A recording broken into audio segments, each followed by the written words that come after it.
So this is our entrance into GDG Hacks 2026 called Planetary Presence. And as I go ahead and sign in here, we'll start explaining what the purpose of our app is. Basically our application is an application that encourages you to go outside and explore the world around you in a competitive and friendly, gamified manner. So as you can see here, we have the map. Basically, our application is comprised of quests, and quests are completed to gain experience points and to compete with friends and other people globally around the world. So, for example, let's take a look at a city here in the United States. So let's take a look at Chicago. So here in Chicago, we can see a couple of active quests. So let's say I was interested in this rooftop panorama.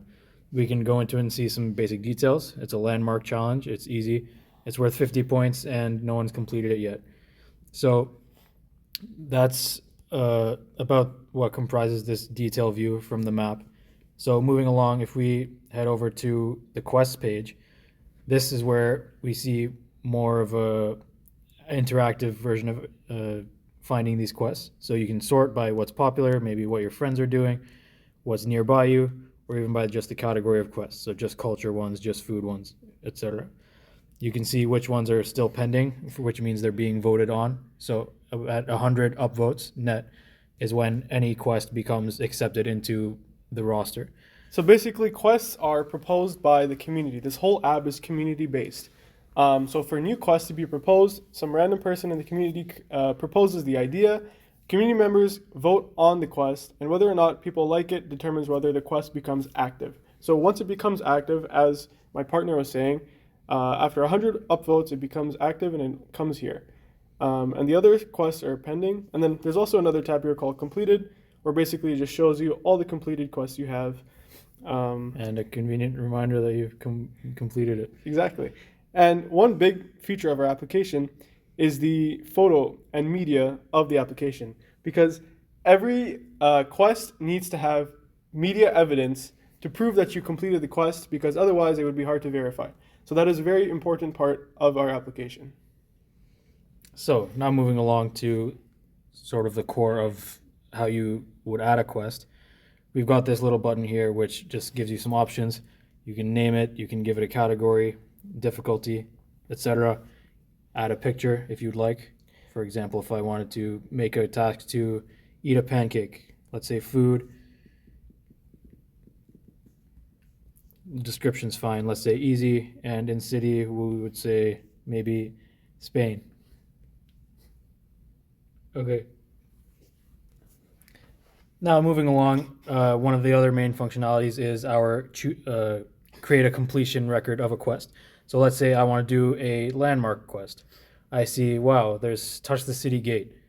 So let's do this. Let's assign it what our perceived difficulty of this task was, which will help define the points going forward for everyone else. Exactly. So a key component of this application is dynamic point scaling. So to keep it fair, once you complete a quest, the points you receive for that quest never change. However, based on the difficulty that people rate this quest and the number of people that complete the quest, the points awarded to each individual that completes the quest in the future changes dynamically. Yeah, so next we'll take a look at the stats page, which is basically just a nice way to visualize all of the different points you have and the leaderboards across the world. So for example, we have the global leaderboard right now. So right now, Talha is number 1 with 2,150 points. We have a very simple leaderboard right here, all time and 30 days. We also have some cool charts that we plan to expand as well, but right now, it just shows you a chart of all of your friends. So this is global, and we can take a look at your friends. Also right there, we can do by city or by country as well. Yeah, different time scales as well. That's really cool. And then you've got just the sort of normal quests completed menu. So this is going to show of your friends who's completed the most. That's about it. And then if you want the points, you can go back to here. But then you've also got the profile section. So this will show you sort of a GitHub-esque commit graph for your own quest completions.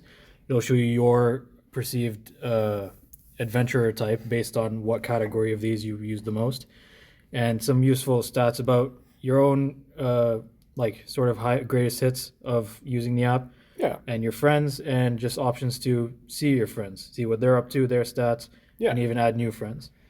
So, social networking is a very big component of this application. So, as you can see, we already built out the profile page for friends. And we plan on expanding this a lot more to just have it be a lot more competitive and community based.